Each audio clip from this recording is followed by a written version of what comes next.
फल्न पाइँदैन, कुलमान घिसिङ फल्न पाइँदैन, कुलमान घिसिङ फल्न पाइँदैन।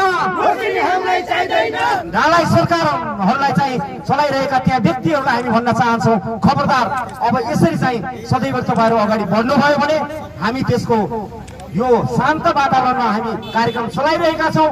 अब यो पनि कुराहरू सुनिएन भने साँच्चै अब हामी फरक ढालले अगाडि बढ्नेछौँ। व्यक्तिहरू किन्दैमा कति पैसा खर्च हुन्थ्यो, कति पैसा खर्च हुन्थ्यो तपाईँ हामीले हिसाब किताब गरेका छौँ। तपाईँ हामीले सबै व्यापारी भएको हुँदाखेरि सबैले नापतौल गरेका छौँ।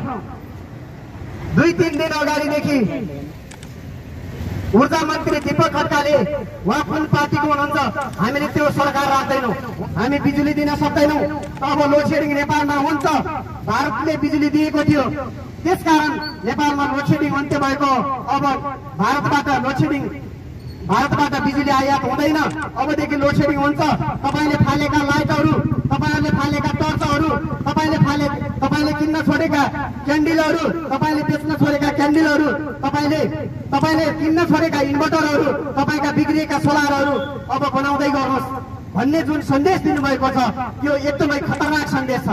त्यो किन भन्नुभयो उहाँले किन भन्नुभयो भन्दाखेरि जुन कुरा ठुला उद्योगहरूले करिब 20-25 वटा उद्योगहरूले अरबौं रुपियाँ उठाउनु पर्छ, एउटा सामान्य नागरिकले 20-30 रुपियाँसम्म छुट दिन्न भने प्राधिकरणले, यो सरकारले अरबौं रुपियाँ छुट दिएर पार्टीलाई सहयोग गरेकै भरमा उद्योगी व्यापारीहरूको घरानीहरूको बिजुलीलाई छुट गरेर राज्यलाई ठुलो घाटामा पुर्याउने कोसिस गर्ने राज्यलाई प्राधिकरणको सिइओ कुलमान घिसिङले म विद्युत महसुल उठाएर छोड्छु, राज्यलाई म घाटा लाग्न दिन्न भन्दै एउटा राज्यले गर्नुपर्ने काम एउटा कर्मचारीले गर्दाखेरि, एउटा मन्त्रीले गर्नुपर्ने काम कर्मचारीले गर्दाखेरि आज त्यो कर्मचारीलाई हटाइएको छ, इमान्दार कर्मचारीलाई हटाइएको छ।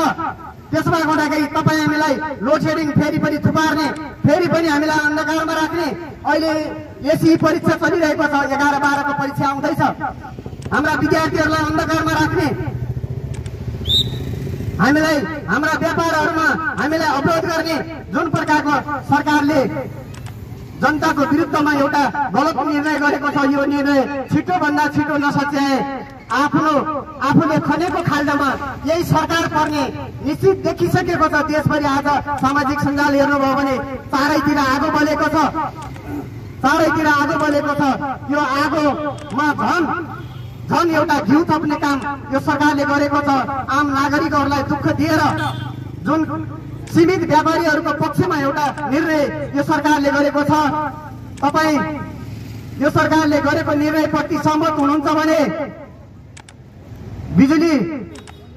बिजुली एकछिन बाल्नुहोस्। यदि चाहिँ तपाईँ यो सरकारको विरुद्धमा यो सरकारले गरेको निर्णय ठिक छैन भने यो आवाज सुनिरहेको ठाउँमा तपाईँले 1 मिनेट बत्ती मारेर देखाउँ।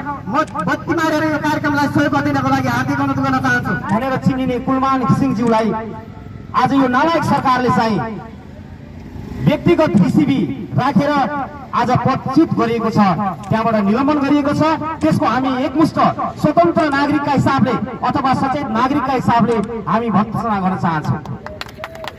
आज यो समाजभित्र भएका विभिन्न खालका गलत गतिविधिहरूसँग हामी लड्दै गर्दा आज फेरि कुलमान घिसिङ जस्ता देशका सपुतहरूलाई ठ्याक्ने प्रयास गरिएको छ। तर हामी यहीँबाट भन्न चाहन्छौँ र हामी सबैको समग्र एउटा आवाज बोल्ने क्रममा चाहिँ हामी यो सरकारलाई खबरदारी भन्न चाहन्छौँ कि कुलमान घिसिङलाई पुनः त्यस ठाउँमा पुनर्बहाली गरियोस् अविलम्ब। किनभने सधैँभरि राम्रा गर्ने मान्छेहरूलाई चाहिँ समाजबाट अर्थात् कुनै पनि सङ्घ संस्था कुनै त्यस्तो जिम्मेवारी पदबाट फ्याँकिदिने र आफ्ना चाप्लुसीवादहरू र आफन्तवादहरूलाई चाहिँ पदमा आसीन गराउने कुराले मलाई लाग्छ यो समाज कहाँ गइरहेको छ। हामी यो कुरा किन खोज्न गइरहेका छौँ? त्यसैले म भन्न चाहन्छु विशेष गरी हामी सम्पूर्ण युवा साथीहरू अब सोच्नुपर्ने अवस्था आएको छ। आज तपाईँ हामीलाई विभिन्न पार्टीको झोला बोकाएर आज केही 2-4 जना व्यक्तिहरूको जीवनलाई चाहिँ माथि उठाउने र लाखौं जना नागरिकहरू बर्बाद हुने प्रक्रियालाई रोक्ने कि नरोक्ने, अब यो कुरामा हामी सोच्ने कि नसोच्ने भन्ने कुरा हो। त्यसैले म हरेक युवा साथीहरूलाई भन्न चाहन्छु, तपाईको विचार कसैको प्रजातान्त्रिक हुन सक्छ, कसैको चाहिँ कम्युनिस्ट होला, तर यो देशको माया छ भने साच्चीकै सहीलाई सही र गलतलाई गलत भन्न सक्नुहोस् भन्ने कुरामा हामी यहाँ उभिएका छौँ। त्यसैले गर्दा म अब धेरै पनि बोल्न चाहेन, साथीहरूले समग्र कुराहरू भनिसक्नु भएको छ। कुरा यति मात्रै हो कि हामी विगत कालो दिनलाई 22 घण्टा 24 घण्टा 18 घण्टा 20 घण्टाको त्यो कालो दिनलाई चाहिँ आज पार गर्दै पुलमान जस्तो एउटा सपुत जन्मिएर आज हामी यो उज्यालोमा चाहिँ हिँड्न पाइरहँदा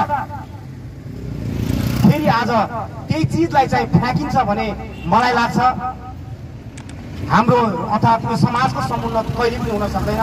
त्यसैले सम्पूर्ण सबैले सोचौं र साच्चीकै सचेत नागरिकका हिसाबले सचेत नागरिक भएर अगाडि बढौं र साच्चीकै यो समाज र देशका निम्ति यसलाई चाहिँ माथि उठाउनका निम्ति हामी एकै ठाउँमा उभिने प्रयत्न गरौं भन्ने विचारमा हामी यहाँ उभिएका छौं। र पुलमान घिसिङ मात्रै होइन, यो देश बनाउनका लागि हरेक ठाउँबाट हरेक संघ संस्थाबाट उभिनुभएका सचेत मनहरूलाई बचाउनका निम्ति हामी अब सबै नेपालीहरू अर्थात् सचेत नेपालीहरू उभिन जरुरी छ र हामी एक ठाउँमा उभिनै पर्छ। र आज यी पार्टीका कारणले गर्दा आज पुलमान जस्ता एउटा सचेत यो देशभक्त एउटा नागरिकलाई आज त्यहाँबाट निकालिन्छ भने मलाई लाग्छ यो देशको उन्नति पक्कै पनि हुने छैन। त्यसैले हामी सबैजना एकै ठाउँमा हौं, सत्कर्ममा लागौं।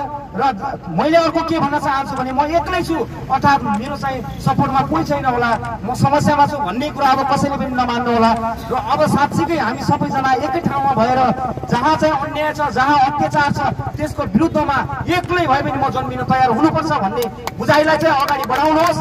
र साच्चीकै सत्कर्ममा हामी एक ठाउँ उभिन सक्यौं भने परिवर्तन धेरै टाढा पनि छैन। परिवर्तन 5 वर्ष 10 वर्ष भित्रमा यो देशले काँसुली फेर्नेछ, किनभने ज्वलन्त उदाहरण त तपाईँ हामीले केही ठाउँमा देखिसकेका छौँ।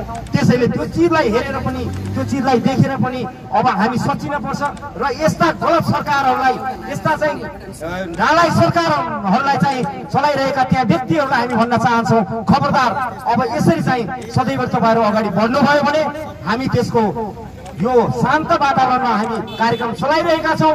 अब यो पनि कुराहरू सुनिएन भने साच्चीकै अब हामी फरक धारले अगाडि बढ्नेछौँ भन्दै सबैजनालाई सत्कर्ममा लागौं र एकै ठाउँ उभिन म आह्वान गर्दै मेरो आफ्नो भनाइलाई यही टुङ्ग्याउन चाहन्छु। धन्यवाद। जय देश। सबैलाई चाहिएको छ तर आउन नसके मात्रै हो, किनभने घरमा समस्या छ, पसलको समस्या छ, कोही चोर पस्दिन्छ कि भन्ने समस्या छ। त्यसो भएको हुँदाखेरि मनदेखि हामीलाई सपोर्ट गर्नु भएको छ, हामीलाई थाहा छ। ल नाराको लागि तयार हुनुहुन्छ? ल पुलमान घिसिङ फाल्न पाइँदैन, लोडसेडिङ हामीलाई चाहिँदैन भन्नु होला है त। पुलमान घिसिङ फाल्न पाइँदैन, पुलमान घिसिङ फाल्न पाइँदैन, पुलमान घिसिङ फाल्न पाइँदैन। अलि बाहिर बाहिर पनि लगाइदिनु होला है। पुलमान घिसिङलाई फाल्न पाइँदैन, पुलमान घिसिङ फाल्न पाइँदैन, पुलमान घिसिङ फाल्न पाइँदैन। धन्यवाद।